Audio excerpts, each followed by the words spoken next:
We have not rejected any proposals that China has made to us, but the premise is something that we question. And that premise that China has made is that their territory is, follows what is now described as a 10-dash line. This is not recognized by any country, any international body, certainly not by the Philippines. Our baselines have been well established for years now. We have the economic zone that China has already intruded upon. And until that premise that China has made in terms of all its discussions with the Philippines, then it's very difficult to see a way forward, because it is, for myself, for example, as I always explain, when I took office, I took an oath to defend and support the Constitution of the Philippines.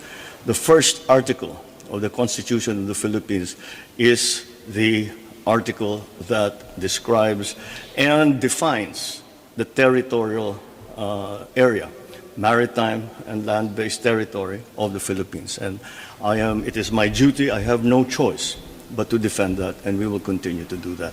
To begin my answer, I'll give you a more detailed answer on the maritime cooperation. We already have many exchanges with Germany in terms of training for our armed forces, and of course the Coast Guard as well.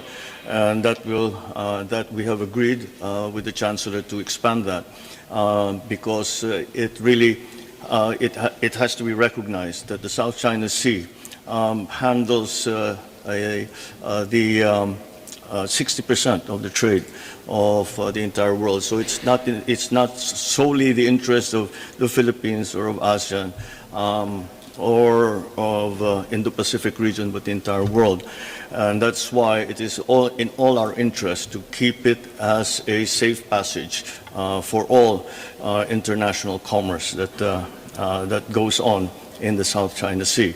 And on a more general aspect, certainly the Philippines is looking to transform its economy. That transformation can only occur when our workforce is, I think the buzzwords that everybody uses now is upskill and reskill.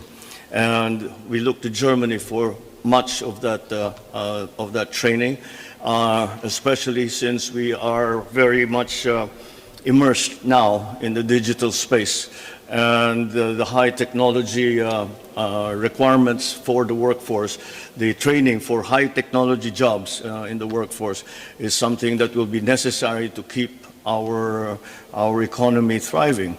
And again, that is the area that we are hoping. As I said, we have agreed on the exchanges between our TESDA, or the technical educational system, and the German Institute for Vocational Training. So that we hope will be a continuing effort, and that will be, I believe, an advantage to the Philippines, because our workforce will be better trained, and it will be an advantage to Germany because we will now have a workforce that can contribute to the German economy as well.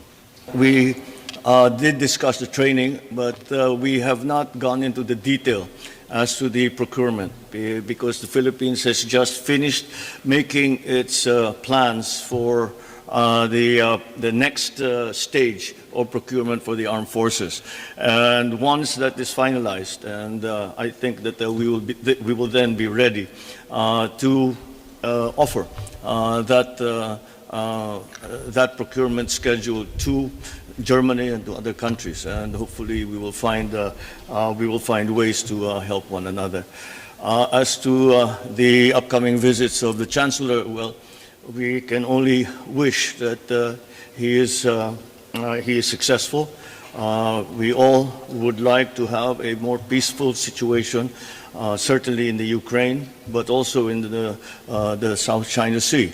Although it is not in the South China Sea, it is not outright war. What we are worried about are the increasing tensions that are happening. Ukraine, of course, is continuing challenge that the whole world faces. It is not the interconnection of the global economy is such that such an occurrence, such a conflict, no matter how far away from the Philippines, does affect still the Philippines and the region. And so we hope for a good result for Chancellor Scholz's visit.